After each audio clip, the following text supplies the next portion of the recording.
2047க்குள்ள India Vishwaguru ஆகணும்னா முதல்ல செய்ய வேண்டியது நம்முடைய சனாதன இந்து சிவிலைசேஷனை ஸ்ட்ரென்தன் பண்ணுங்க.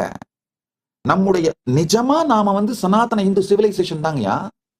இந்தியாங்கிறது பொலிட்டிக்கல் பிராண்டு. கொடுமை என்னன்னா, இந்த பொலிட்டிக்கல் பிராண்டை ஸ்ட்ரென்தன் பண்றதுக்காக, அதாவது இது இந்த ஸ்கின்னை பெயிண்ட் அடிச்சு மேக்கப் பண்ணி மாத்துறதுக்காக நம்ம உயிரை அழிக்கிறதுக்கு சமமா நம்ம பண்ணிட்டு இருக்கிறோம். இந்தியாங்கிற பொலிட்டிக்கல் பிராண்டை ஸ்ட்ரென்தன் பண்றதுக்காக சனாதன இந்து தர்மங்கிற சிவிலைசேஷன் அழிச்சிட்டு இருக்கோங்கயா.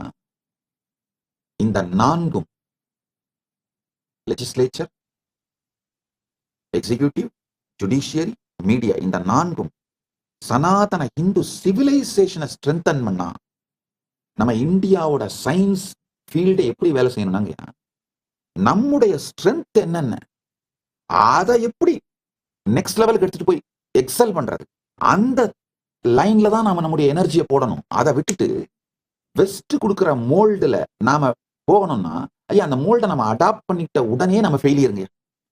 ஏன்னா எப்படியா இருந்தாலும் அவன் கொடுக்குற மோல்ல அவன் தான் அட்வான்ஸ்டா இருப்பான்.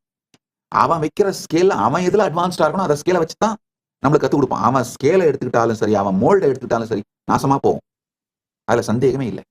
நம்முடைய எக்கானமி, நம்முடைய சொசைட்டி, நம்முடைய சோசியல் சயின்ஸ், நம்முடைய சயின்ஸ் எல்லாமே நம்ம ஸ்ட்ரென்த்தை பார்த்து புரிஞ்சுக்கிட்டு, நம்முடைய இன்டெலிஜென்ஸ் இதை பார்த்து புரிஞ்சுக்கிட்டு, இதை மறுமலர்ச்சி செய்து புனரமைத்து நெக்ஸ்ட் லெவலுக்கு எடுத்துட்டு போனோம்னா 2047ல நாம தான் விஸ்வகுரு.